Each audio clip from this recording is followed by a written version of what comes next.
नमस्कार। ओम आराधना चैनल में आपका हार्दिक स्वागत है। आइए जानते हैं करवा चौथ के बारे में। कब है करवा चौथ? वीडियो शुरू करें इससे पहले आप सभी से हाथ जोड़कर निवेदन है, प्लीज चैनल को लाइक, शेयर और सब्सक्राइब करें। 24 अक्टूबर को रविवार के दिन करवा चौथ का त्योहार मनाया जाएगा। इस दिन अधिकतर महिलाएं पति की लंबी उम्र की कामना के साथ निर्जला व्रत रखती हैं। यह व्रत सुख, समृद्धि और पति की लंबी आयु के लिए समर्पित होता है।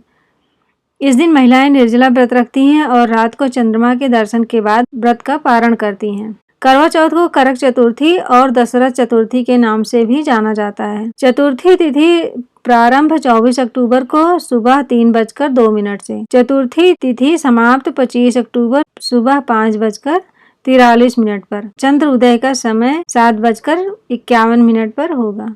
सुबह सूर्योदय से पूर्व उठकर सर्गी खाएं। करवा चौथ व्रत वाले दिन सुबह सूर्योदय से पूर्व उठकर स्नान करें। इस पावन व्रत को विधि विधान से करने का संकल्प लें।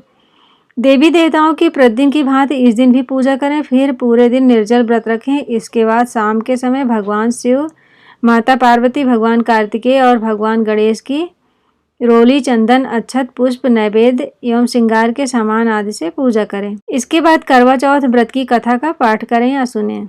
चंद्रदेव के उदय होने पर उनका दर्शन करें और उसके बाद पति को छलनी से देखें। चंद्रदेव को अर्घ्य देने के बाद अपने पति को तिलक लगाकर प्रसाद खिलाएं और उनके हाथों से पानी पीकर अपना व्रत पूर्ण करें। इसके बाद अपनी सास का पैर छूकर आशीर्वाद लें। कहा जाता है कि प्राचीन काल में जब पुरुष अपने घर से कई महीनों और वर्षों के लिए व्यापार या युद्ध के लिए जाते थे, तब महिलाएं घर पर रहकर अपने पतियों के लिए विशेष पूजा करती थी।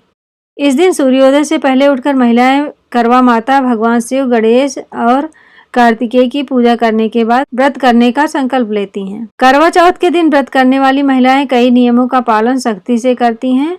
करवा चौथ पर मंगलसूत्र का विशेष महत्व होता है। कहा जाता है कि मंगलसूत्र पति के जीवन की रक्षा करता है और उन पर आने वाले सभी संकटों को दूर करता है। अब सुनते हैं करवा चौथ की कथा। एक साहूकार के 7 बेटे और एक बेटी थी, जो कि 7 भाइयों की लाडली बहन थी। 8 भाई बहन एक साथ बैठकर खाना खाते थे। कार्तिक की चौथ आने पर बहन ने करवा चौथ का व्रत रखा। जब 7 भाई खाना खाने आए तो उन्होंने बहन को भी खाना खाने के लिए बुलाया, तो माँ बोली, आज इसका करवा चौथ का व्रत है। जब चांद निकलेगा तब यह अर्घ देकर ही खाना खाएगी। तब भाइयों ने जंगल में आग जलाकर छलनी में से चांद दिखा दिया। बहन भाभियों से बोली, चलो अर्घ दे लो, चांद निकल आया है।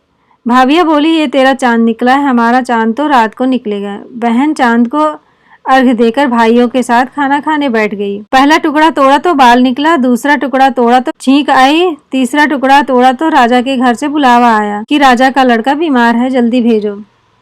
माँ ने लड़की के पहनने के कपड़े निकालने को बॉक्स खोला, तीनों बार सफेद कपड़े निकले। तब माँ ने वही कपड़े पहनाकर ससुराल भेज दिया। लड़की के साड़ी के पल्ले में एक सोने का सिक्का बांधकर माँ ने कहा, रास्ते में जो भी मिले सबके पैर पड़ती जाना, जो तुझे सुहाग की आशीष दे उसे ही यह सिक्का देकर अपने पल्ले में गांठ लगा लेना। रास्ते में किसी ने भी पैर पड़ने पर सुहाग की आशीष नहीं दी।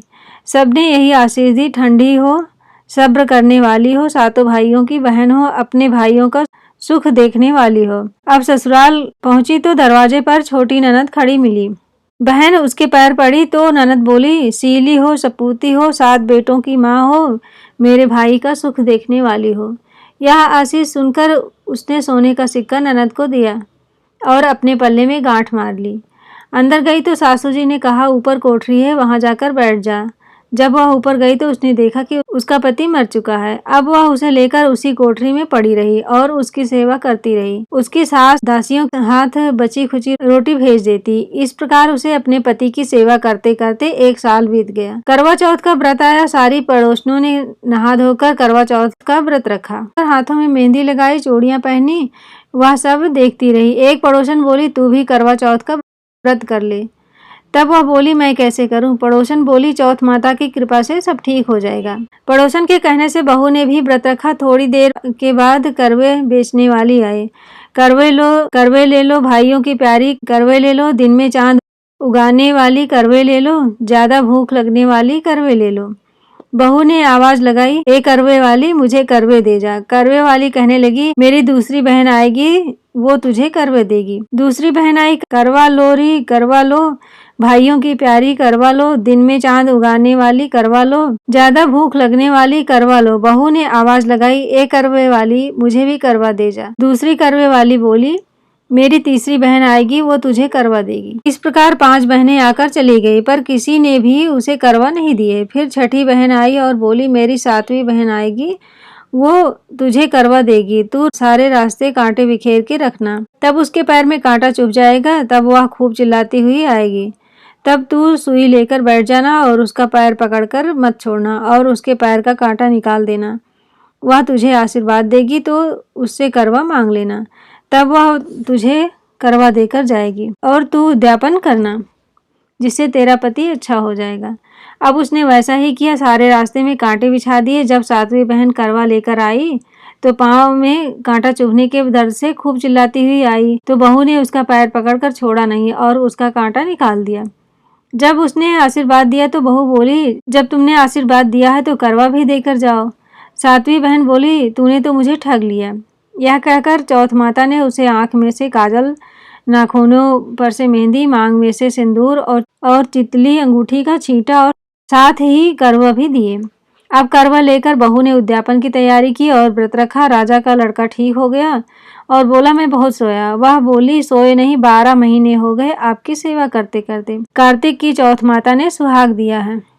उसका पति बोला, चौथ माता का उद्यापन करो। अब उसने चौथ माता की कहानी सुनी, उद्यापन किया। तब सास ने बोला, बहू सच सच बता, तूने क्या किया। उसने सारा हाल अपनी सास को बताया तो राजा ने सारे शहर में ढिंढोरा पिटवा दिया कि अपने पति के जीवन के लिए सब बहनें करवा चौथ का व्रत रखें। पहली बार करवा चौथ को अपने पीहर में जाकर व्रत करें। हे चौथ माता, जैसे राजा के लड़के को जीवन दान दिया वैसे सभी को देना, मेरे पति को भी देना, कहते सुनते सभी स्त्रियों को भी सुहाग देना। जय चौथ माता। अगर आप इस चैनल पर नए हैं तो प्लीज़ लाइक, शेयर और सब्सक्राइब करें, इससे आने वाले वीडियो आपको मिल जाए। धन्यवाद।